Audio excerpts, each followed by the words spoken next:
Hello friends. So the next concept is pricing decision. So this is one of the important concept of managerial decision with the help of marginal costing. Okay.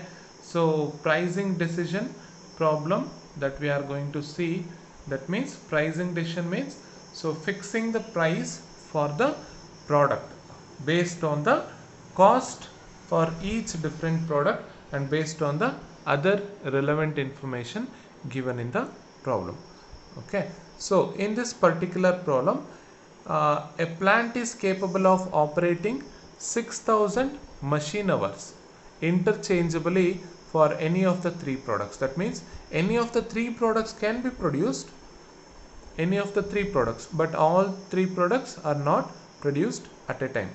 Okay, from the following data you need to recommend. First thing is the selling price, which would yield a 20% profit on the selling price, and you need to recommend the selling price which would yield 20% return on the capital employed. Okay, other information related to this particular situation is so number of units per machine hour, that is for product A 3, product B 2, product C 1, and material cost per unit, this is 2 rupees, 3 rupees and 4 rupees. So other than that, labor cost per machine hour is rupees 2, variable overhead per machine hour is rupees 3, fixed cost is going to be rupees 15,000, and total capital employed is going to be rupees 60,000. So by this information we are going to see if we are going to produce product A in that particular plant, completely one product is going to be produced in that particular plant. So what would be the price of that particular product? If you are going to use or if you are going to produce the second product, what would be the selling price? And if you are going to produce product C, what would be the selling price? So that is what we are going to calculate here. So in this problem they have given about 6000 machine hours is available for production. So here we are assuming that only one product is going to be produced by the company. Okay, so with the help of available machine hours we need to calculate how many units of product A or product B or product C can be produced. Here calculations are given. So with respect to number of units, so 6000 machine hours are available. So if you are going to produce only product A, so which is 3 units per hour, in an hour 3 units can be produced, so 18,000 units can be produced. So if you are going to consider product B, it is going to be 12,000 units, as 2 units per hour product are going to be produced. And if you are going to consider product C, for every hour 1 unit is going to be produced, so total 6000 units of product C can be produced.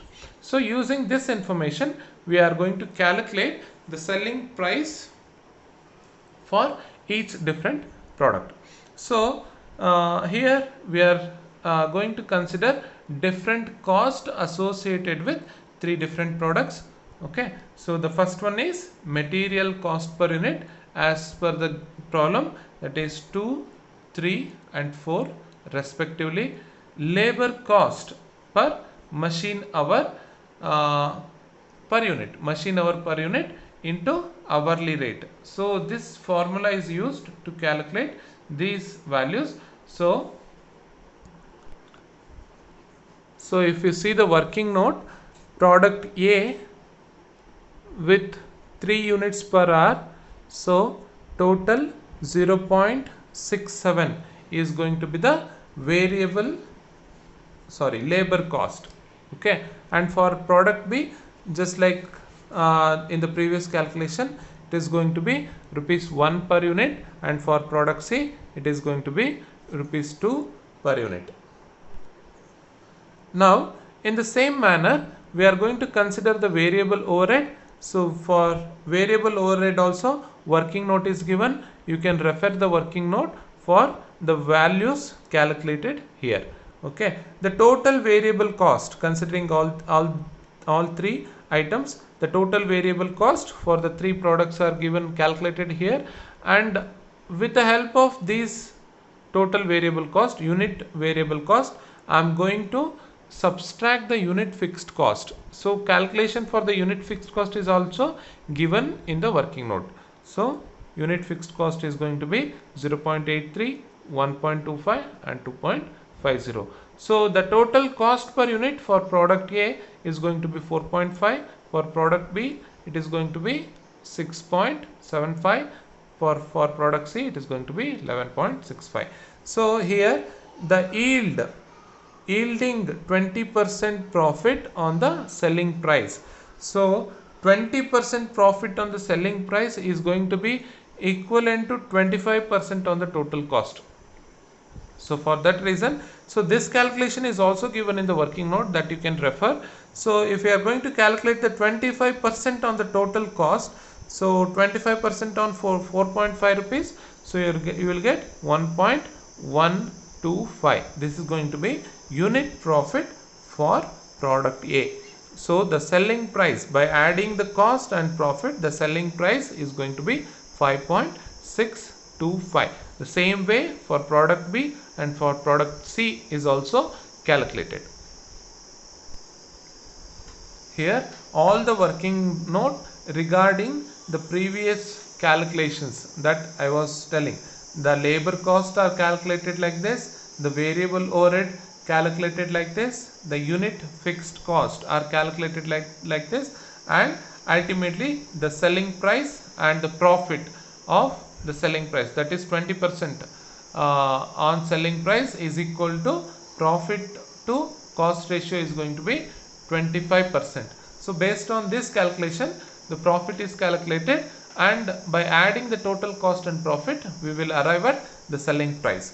So this particular information is related to the next situation, the next case. Okay, so here the capital employed is rupees 60,000. So the desired profit on capital employed is equals to 20% of capital employed, that is rupees 12,000. So for 12,000 the company is going to have 18,000 units of product A. So the profit for product A is going to be 0.67, profit for product B is going to be 1 rupees, profit for product C is going to be 2. So this calculation is used in the next page. So in the second situation, yielding is 20% profit on capital employed. So the capital employed is rupees 60,000, based on which 20% profit is going to be 12,000, and if only a product is produced, the profit 12,000 is divided into 18,000 units. Okay, earlier we have calculated that one. You can refer 12,000 divided by 18,000, you will get 0.67. and for product B it is going to be 1 rupees, for product C it is going to be 2 rupees. So this calculation is shown in the previous page. So unit cost as calculated earlier, it is going to be 4.5, 6.75, 11.5. So with the help of the previous calculation, so profit is written here. If you are going to add these values, you will get the selling price for product A, product B, product C. So make sure you need to make one point very clear, that the product A, if product A is considered, we are ignoring the other two products. That means company is producing only one product at a time. So if you are considering product B, those two products are product A and product B are not, product C are not produced. Okay, likewise only one product is considered, based on which we are calculated the selling price. Thank you.